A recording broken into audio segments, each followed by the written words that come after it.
What's up, everybody? We're here. The Watering Cove, the Tiki Bar, it's done. It is done. It's finished. It's finished. We're excited. We're excited. Woo! Yay! So, what we wanted to do was just make a quick summary video to go over how we built the whole thing, as well as how much each of the individual parts costs. And then at the end of the video, we're gonna add it all up together and we'll tell you the final cost of this whole Tiki Bar thing. We thought it might be fun just to break it down a little bit more and explain what we did and how much each thing cost. Yep, in case you're looking to do this yourself. I think this is an awesome DIY project, especially for a beginner. You don't really need that many tools. We used a nail gun. You don't need one, but it did make it a lot faster. This project is really screw-up friendly. There's nothing that you can do during this project that you can't fix later on. So you can't really fail throughout the project, and you get to learn as you go and get better as you go. I know we certainly did. As Josh's dad would say, it ain't a piano. So let's start with where we started, which was the deck that we put down to then build the Tiki Bar on top of it. Okay, so the first part of the Tiki Bar build was actually not the Tiki Bar itself. It was making sure that we had a solid foundation. So what we had to do was actually not even use a lot of equipment to begin with. All we really wanted to do was make sure that we had something to build the deck upon. So we used some concrete blocks that we had laying around and a shovel to dig some dirt and a level just to make sure that things were actually level. If you come back around here, you'll see this is one of the concrete blocks that we used that we had to dig a pretty hefty hole to get it in. There's one on the other side as well. And then at the back over here,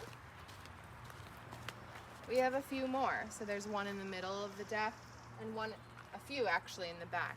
The land is not so level, it pitches back a little bit, so we had to account for that by building more blocks on top of each other. It didn't really take a lot of equipment and it didn't take a lot of technical knowledge, but I think the next time, if there is a next time for doing it, or if you're trying it out, I would highly recommend getting concrete posts. Next up is the actual deck. So what we did here is we actually didn't just build one long deck. We built two 8-foot by 8-foot decks and then just connected them in the middle. So the reason that we did this is that almost all the boards that you can buy in the store come in 8-foot lengths. So if we just bought a bunch of 8-foot boards, that means we didn't have to spend any time cutting anything. We could keep making this thing bigger and bigger in 8-foot increments if we wanted to. We only needed it 16 feet long by 8 feet wide, so we just needed to build two decks. So the way that we built this thing is pretty simple. We started out with the framing on the outside with some big 2x6s, and we basically built a big box out of these things and then laid it down on top of the concrete blocks. We then made it more structurally sound by running 2x6s down the middle, and then once we had this box built and then the box in the back built, so you can see right here, this right here is where we connected the two decks together, and then we just had two open frames. Then all we had to do was just lay down all of these decking boards. And this is all pressure treated material, all these exterior pieces. And the reason that we did that is that it would hold up better in weather. We get notoriously terrible winters here in Wisconsin. And for anything exterior, you'd always use pressure treated. So all we did then is we just laid down these boards one by one and shot nails into the ends of each board. Then we shot nails into each one of the flooring joists here and here and here, all the way across, and just kept doing that all the way down.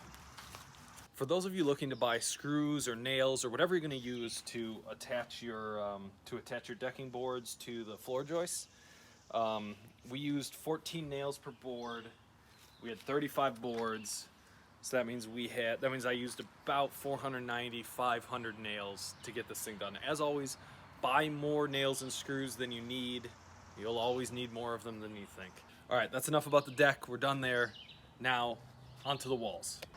After we did the deck, the next step was actually building up the walls of our Tiki Bar. So what we did was we took a bunch of 2x4s and built out the frame of this thing. So as you can see, there are many 2x4s nailed together. before we actually raised them up, we built them along the deck, nailed them together, and then put on the plywood sheeting over them. We had to also make sure that we left room for the door and also for the window. After we got that all settled, we basically lifted them up and started nailing them together. And that's what you see here. So the 4 walls were nailed to each other and as well as to the deck. Now that we had 4 walls up, the next thing that we could do was to put the trusses on to sort of hold the whole building together. And we bought custom trusses. So we wanted a 2-foot overhang on the front and on the back. And this was so that if it rained, you could still be sitting at the bar and not be getting rained on. The trusses themselves were not that expensive. We needed 1, 2, 3, 4, 5 of them total. So then what you do next, once your trusses are actually up there, which is kind of a pain, you need a ladder to get them up there, you stand them upright and space them evenly apart, making sure that you have one all the way at the end of each side of the building. And then all you do is you just nail those trusses into the very top of the frame of the walls of your building. So after the trusses were finished, the next part was actually putting the roof on. So as you can see from the inside, we used OSB sheets of plywood, and we cut them to fit, and we clipped them together using those little H-clips, which allow them to connect, and we just nailed them into the trusses. After that, we moved on to the next part, which was what you see on the outside of the roof. Hi, here we are at the roof.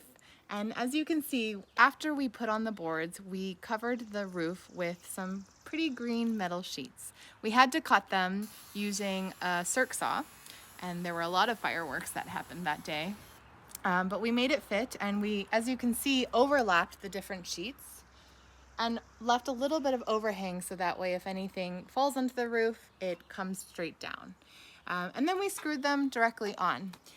So we did this on both sides, and then at the middle, I don't know if you can see, there's a cap there that connects the 2 sheets together. And that's what we did for the roofing. Next up was making the bar. This was my favorite part of this whole project. So all that our bar is just 2 2x12s that we just cut a little notch in.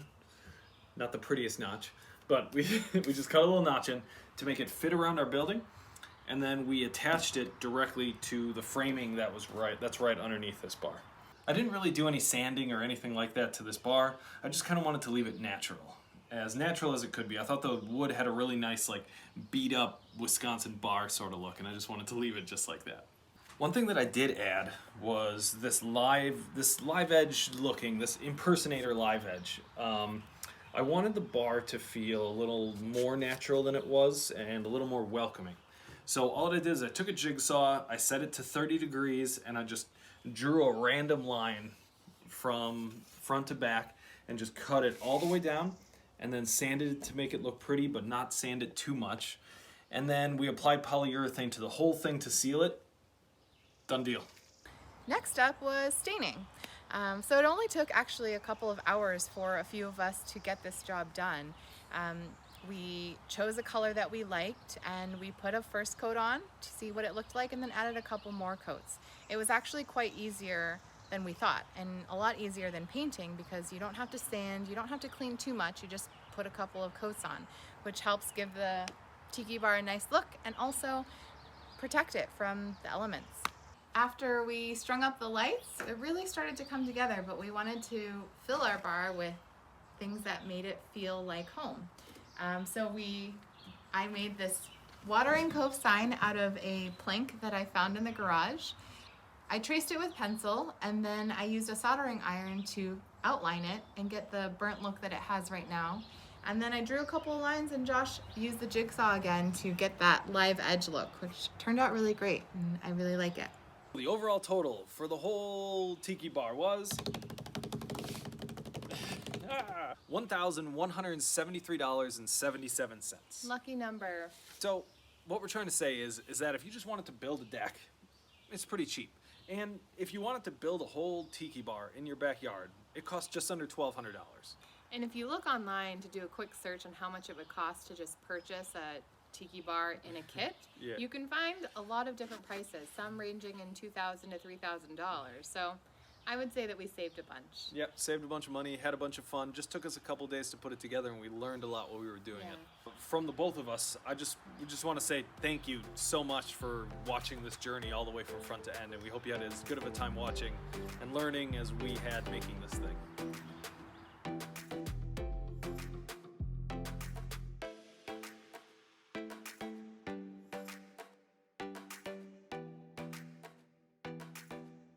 I love my girlfriend.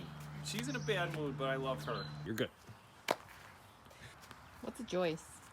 A joist is the thing that makes your flooring strong. Okay. What's a stud? A stud is the thing that makes your building strong. Okay. 35 times 4 is 140. And then plus 35. 175. Check my math.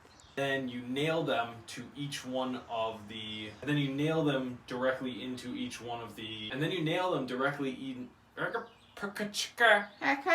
can't I say it? Here we are at the roof. Here we are at the roof. Here we are at the roof. Here we are at the roof. Looks like we have a new subscriber. Hello. Take 2. Are you gonna start with the deck? Oh. So